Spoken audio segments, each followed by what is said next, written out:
एक बार की बात है, जापान में पहाड़ियों के बीच बसे एक गांव में हिरोशी नाम का एक आदमी रहता था, जो कि अपनी बुद्धिमत्ता, दयालुता और कड़ी मेहनत के लिए जाना जाता था। उसमें वह नेचुरल करिश्मा था जो लोगों को उसकी ओर आकर्षित करता था। पर एक बात की कमी उसे हमेशा खलती थी कि उसे वह सम्मान नहीं मिल रहा है जिसका वह हकदार है, और इसकी वजह थी उसकी 6 आदतों का एक समूह जो उसके विकास में बाधा डाल रहे थे और उसे उसकी क्षमता तक पहुंचने से रोक रहे थे। एक दिन वह एक पहाड़ की चोटी, जहां पर एक जिन मास्टर एक साधारण से मंदिर में रहा करते थे। वह जिन मास्टर उस पूरे क्षेत्र में अपनी बुद्धि और आत्मज्ञान के लिए प्रसिद्ध थे। जिन मास्टर ने जैसे ही हिरोशी को अपनी तरफ आते देखा, उन्होंने एक लंबी मुस्कान के साथ उसका स्वागत किया और उसे बड़े ही प्रेम से बैठने के लिए कहा। इसके बाद हिरोशी अपना दिल खोलकर अपने संघर्ष और मुश्किलों की कहानी जिन मास्टर को सुनाने लगा। इन्हीं संघर्षों को वह अपने जीवन की सबसे बड़ी समस्या मानता था। उसकी सारी समस्याओं का मुद्दा केवल एक था कि उसे सम्मानित महसूस नहीं होता था। जिन मास्टर उसकी सारी बातों को ध्यान से सुनते जा रहे थे और बीच बीच में अपना सर भी हिलाते जा रहे थे। जब हिरोशी ने अपनी बात खत्म कर ली और चुप हो गया, तो जिन मास्टर ने बहुत ही शांत और सुखद आवाज में कहा, प्रिय हिरोशी, सम्मान अर्जित किया जाता है दूसरों का सम्मान पाने के लिए। तुम्हें पहले खुद का सम्मान करना सीखना होगा, और ऐसा करने के लिए तुम्हें उन 6 आदतों को पीछे छोड़ना होगा जो तुम्हें आगे बढ़ने से रोक रही हैं। हिरोशी ने उम्मीद भरी नजरों से जिन मास्टर की ओर देखा, क्योंकि वो यह जानने के लिए उत्सुक था कि वह 6 आदत कौन सी है और उनसे छुटकारा कैसे पा सकती है। जिन मास्टर ने आदतों को बताना शुरू किया। जिन मास्टर ने कहा, पहली आदत जो तुम्हारे काम में सबसे बड़ी बाधा है और तुम्हें छोड़नी चाहिए, वो है काम को टालना है। अपने काम में देरी करके तुम खुद को आगे बढ़ने और महानता हासिल करने के लिए उचित अवसर से दूर हो जाते हो। काम को टालने का अर्थ है अपनी सफलता को टालना। याद रखो, अगर तुम उसे काम को टाल रहे हो तो कोई और उस काम को करके उस सफलता को छीन ले जाएगा और तुम्हारा सपना सिर्फ सपना बनकर ही रह जाएगा। इसलिए अनुशासन अपनाओ और अपनी जिम्मेदारियां को पूरे मन से निभाओ। दूसरी आदत है लोगों को जज करने की आदत। हम किसी को बिना जाने बिना अच्छे से परखे उसके बारे में एक विशेष राय बना लेते हैं, और अक्सर यह राय नकारात्मक ही होती है। राय बनाने का मतलब है कि फिर हम उस चीज या उस इंसान को वैसा नहीं देख पाएंगे जैसा वह असल में है, क्योंकि हमारी राय इसमें हमारी बाधा बन जाती है और हम उस इंसान, वस्तु या परिस्थिति के मूल स्वभाव को समझने में विफल रह जाते हैं। जिन मास्टर का कहना था कि किसी को भी बिना अच्छे से जाने या किसी भी परिस्थितियों को बिना समझे हमें उसके बारे में अपनी नकारात्मक या सकारात्मक राय नहीं बनानी चाहिए। तीसरी आदत जिन मास्टर ने बताई कि हर चीज के लिए दुखी होना बंद करो, क्योंकि हर परिस्थिति और हर चीज हमारे नियंत्रण में नहीं हो सकती और ना ही हर चीज हमारी इच्छा अनुसार होगी। हमेशा कुछ ना कुछ ऐसा होता ही रहेगा जो हमारी मर्जी के खिलाफ होगा। इसलिए जो चीजें तुम्हारे नियंत्रण में नहीं हैं, उनके लिए दुखी होना बंद करो। चौथी आदत है जलन और ईर्ष्या को दूर करो और तुम्हारे अंदर जो भी शिकायतें, जो भी असंतोष है, उसे भी हटाओ। बेवजह की ईर्ष्या और गुस्सा अपने मन में रखकर हम खुद को ही नुकसान पहुंचाते हैं। इस वजह से हमारे भीतर डर और शंका पैदा होती है, जिससे बुद्धि दूषित हो जाती है और भ्रम पैदा होने लगता है, और भ्रम की वजह से किसी भी काम में सफलता नहीं मिल पाती। इसीलिए जितना जल्दी हो सके खुद को इन नकारात्मक आदतों से दूर करो। 5वीं आदत जिसे तुम्हें छोड़ देनी चाहिए वह है दूसरों को दोष देने की आदत। किसी भी गलती का दोष दूसरों पर डाल देना, यह बहुत ही गलत बात है। इससे समाज में हमारी बहुत ही खराब छवि बनती है और हमारा ध्यान गलतियों से सीखकर आगे बढ़ने की वजह गलतियों को छिपाने और दूसरों को गलत साबित करने में लग जाता है।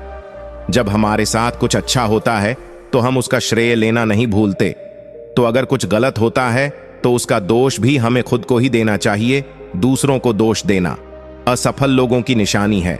असफल लोगों में यह आदत होती है कि वह अपनी असफलता के लिए दूसरों को दोष देते हैं। कभी कभार ऐसा हो जाता है कि किसी और की गलती की वजह से हमारा काम बिगड़ जाता है, लेकिन जब कोई व्यक्ति अपनी असफलता के लिए बार बार किसी और को दोषी बना रहा है तो समझ लेना कि इसमें किसी और की नहीं बल्कि खुद उस व्यक्ति की ही गलती है। अपनी गलती को मान लेने से हम छोटे या कमजोर नहीं बन जाते। इसीलिए अपनी असफलता पर किसी और को दोषी बनाने से अच्छा है अपनी गलती को मानो और उससे सीख कर आगे बढ़ो। छठी और आखिरी गलती है दूसरों से अपनी तारीफ सुनने की आदत। हम दूसरों को दिखाने के लिए अक्सर कुछ न कुछ नया करते रहते हैं। हर चीज के लिए हम चाहते हैं कि लोग हमारी तारीफ करें, हमारे लिए अच्छा बोले और हम जो भी काम करें लोग उसकी प्रशंसा करें। अगर किसी बात के लिए हमारी आलोचना होती है तो हम बहुत दुखी हो जाते हैं और इस तरीके से हम लोगों के हाथों के कठपुतली बनकर रह जाते हैं। इसीलिए हमें दूसरों से अपनी तारीफ की कोई जरूरत नहीं है। और वैसे भी लोगों की तारीफें खोखली होती हैं, जो एक पल में हमें आसमान पर पहुंचा देती है तो दूसरे ही पल नीचे जमीन पर पटक देती है। इसलिए हमें लोगों की तारीफ और बुराई से फर्क नहीं पड़ना चाहिए और जो हमें पसंद है और जो हमें सही लगता है वही करना चाहिए, बशर्ते वह नैतिकता पर खरा उतरता हो। हिरोशी ने जिन मास्टर से कहा, आपने 6 बुरी आदतों के बारे में तो बता दिया, लेकिन पुरानी आदतों को छोड़ना और नई आदतों को अपनाना बहुत मुश्किल होता है। तो मेरा प्रश्न है कि आखिर हमारा मन नई आदतों को अपनाने का विरोध क्यों करता है और नई आदतों को आसानी से कैसे अपनाया जा सकता है। जिन मास्टर ने कहा, ज्यादातर लोग आदतों को बदलने में असफल रहते हैं क्योंकि उनकी उस नई आदत के साथ अवास्तविक उम्मीदें जुड़ी होती हैं। जैसे अगर कोई व्यक्ति सुबह जल्दी उठकर व्यायाम करने की नई आदत डालता है तो वह उम्मीद लगा लेता है कि उसका इस नई आदत से वजन तेजी से कम होना शुरू हो जाएगा या फिर उसका शरीर तेजी से शक्तिशाली बन जाएगा, जबकि असल में ऐसा नहीं होता। इन दोनों ही परिणामों को हासिल करने में समय लगता है, लेकिन हमारा मन पहले से ही यह निश्चित कर लेता है कि परिणाम कैसा होना चाहिए और जब हमारी उम्मीदों के अनुसार परिणाम नहीं मिलते तो हम निराश और उदास हो जाते हैं और अपनी पुरानी आदतों में वापस लौट जाते हैं। लेकिन जो व्यक्ति वास्तविक और सही उम्मीदों से नई आदत की शुरुआत करता है तो वह उदास और निराश होने से बच जाता है और आदत बदलने के दौरान अपने आंतरिक विरोध पर काबू पा लेता है। अब अगला प्रश्न है कि आदतों को आसानी से कैसे अपनाया जाए। तो ऐसा करने के 5 आसान नियम हैं। पहले अपने विचारों को लिखो, उन सभी चीजों की पहचान करो जिन्हें तुम बदलना चाहते हो, चाहे वह छोटी हो या बड़ी, उन सबको लिखो। दूसरा नियम, छोटे कदम उठाओ। सबसे छोटी आदत से बदलाव करना शुरू करो। इस बदलाव को इतना आसान बनाओ जिसे तुम मना न कर सको। उदाहरण के लिए, हर सुबह की शुरुआत 2 मिनट के धन्यवाद के साथ करो या फिर हर सुबह सिर्फ 5 मिनट ध्यान के अभ्यास का निर्णय लो। तीसरा नियम, अपने आलस और टाल मटोल की आदत को कम करो और इसके लिए सचेतन रूप से अपने काम के परिणाम को किसी मजे से जोड़ो। उदाहरण के लिए, अपने आप से कहो कि जब मैं सुबह का ध्यान और व्यायाम पूरा कर लूंगा तब 1 कप चाय पी लूंगा। यानी जब तुम अपने ध्यान और व्यायाम के नियम को पूरा कर लोगे तभी चाय पियोगे, उससे पहले नहीं। चौथा नियम है, अपने काम को आदत बनने दो। यानी दूसरी नई आदत तब तक मत शुरू करो जब तक तुम्हारा यह वाला काम तुम्हारी आदत ना बन जाए, तुम्हारी दिनचर्या का हिस्सा ना बन जाए। 5वीं आदत है आभार या धन्यवाद का भाव। तुम जिस भी आदत को अपने जीवन में बढ़ावा देना चाहते हो उससे जुड़ी चीजों के लिए ब्रह्मांड या उस परम शक्ति का आभार व्यक्त करना शुरू कर दो। उदाहरण के लिए, अगर तुम खुश रहने की आदत विकसित करना चाहते हो तो उन तमाम अच्छी चीजों के लिए आभार व्यक्त करना शुरू कर दो जिनकी वजह से तुम्हारे जीवन में खुशियां हैं, और फिर तुम देखो कि वह सभी अच्छी चीज कई गुना बढ़कर तुम्हारे पास वापस आनी शुरू हो जाएंगी। एक बात याद रखो, जो लोग निष्क्रिय और संवेदनहीन होकर बैठे रहते हैं वे गलतियां नहीं करते। गलतियां भी वही लोग करते हैं जो कुछ नया करने का प्रयास करते हैं। गलतियां करना और उनसे सीखना मानव जीवन का एक हिस्सा है।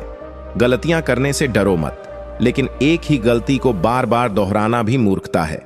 जिन मास्टर ने आगे कहा, मैं तुम्हें 10 ऐसी आसान आदतों के बारे में बताऊंगा जो एक आसान और अधिक व्यवस्थित जीवन जीने के लिए जरूरी है। जब तुम इनमें से कुछ आदतों को लागू कर लोगे तो तुम खुद को एक नियंत्रण की भावना के साथ पाओगे और पाओगे कि तुम बिना थके पहले से भी कहीं ज्यादा काम कर रहे हो। हालांकि तुम्हें इन सभी 10 आदतों को लागू करने की जरूरत नहीं है।